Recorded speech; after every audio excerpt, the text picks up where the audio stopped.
morning and welcome to Radio Friends on Friday, March the 15th. Scott Christianson is with us, the AI, artificial intelligence expert. Good to have you here, It's Scott. great to be here, Paul.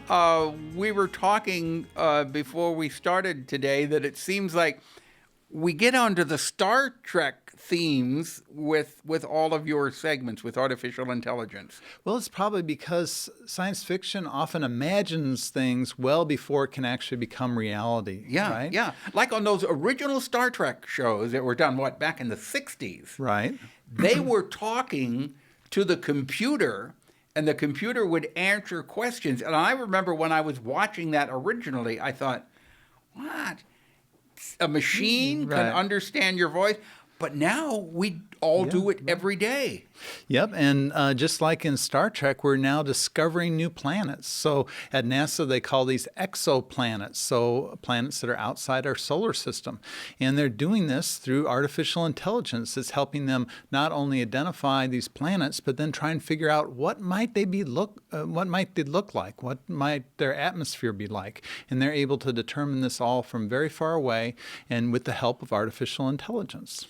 Have they come up with any planets that are very much like Earth? There have been some Earth-like planets that are at least in the same size. The first planets that were discovered were really big, like Jupiter and Saturn, because you can kind of, I don't know if we say see them, but it's detect them at a great distance. But they're now finding smaller and smaller planets and being able to analyze what's their atmosphere like. Does it have methane? Does it have water vapor?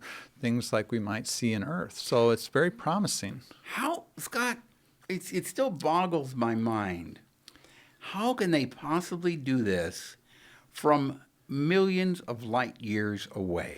Well, we would have to get somebody in astronomy to help us with that. But one of the ways that they can do it is by telling if a planet passes in front of a sun. Now, you have to be lined up just the correct way, but there's a star and a planet passes in front of it, and you can see that little dimming.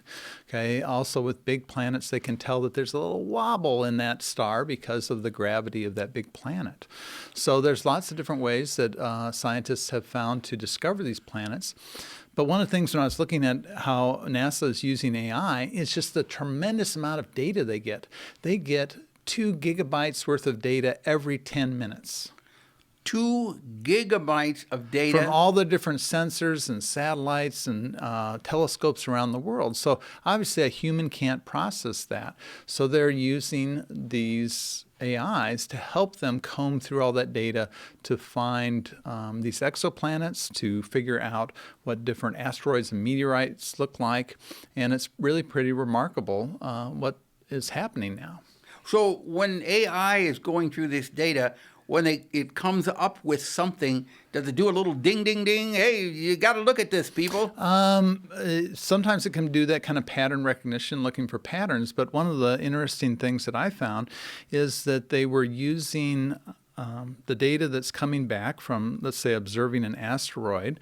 It might take a scientist 4 months to figure out what that asteroid really looks like, how this little shape and all that kind of stuff. An AI can do it in about a week. Okay, so it's really helping these scientists working alongside AI, kind of a theme that we've talked about here, that it's always people working alongside an AI to do things much more rapidly. So it's not always just doing something that a scientist couldn't do, but really helping them accelerate that process. Are they using artificial intelligence too in trying to determine if there is any life out there? Don't we have some massive radio telescopes set up trying to listen and watch for intelligent radio signals coming from outer space? Yeah, so there's this entire field called SETI, the Search for Extraterrestrial Intelligence. And is it not possible for us to patch our computers into it to help with the computing of the information? There was a program called SETI at Home, and I believe there's some other programs that have come on since. And these allow you to donate your computer time, if you will, toward these various research efforts.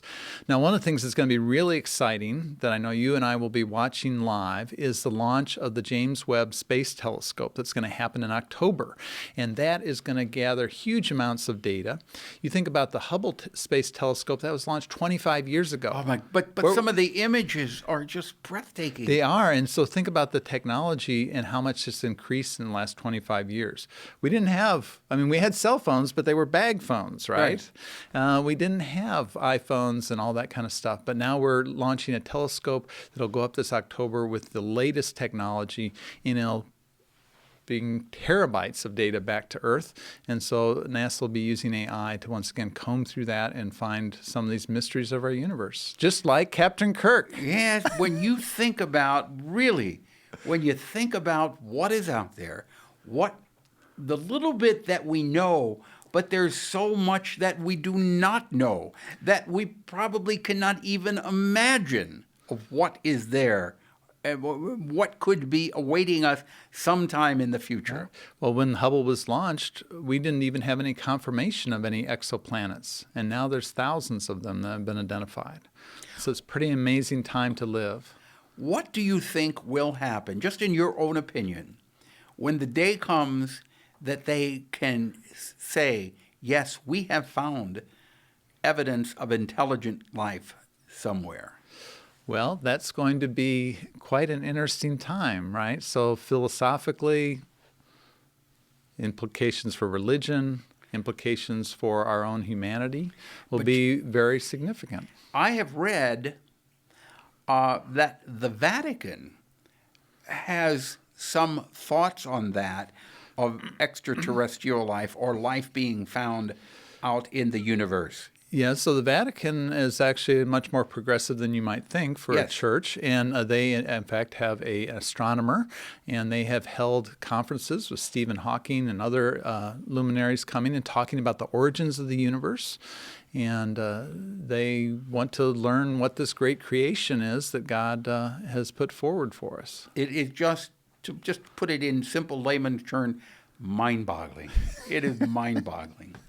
Scott Christianson, I could talk to you for hours and never get tired, but we are out of time for today. Where can people go for more information on all of this? Look at learnabout.ai, and I'll put some information about the studies that we just talked about, how NASA is using AI, and this James Webb Space Telescope that will be going up. Okay.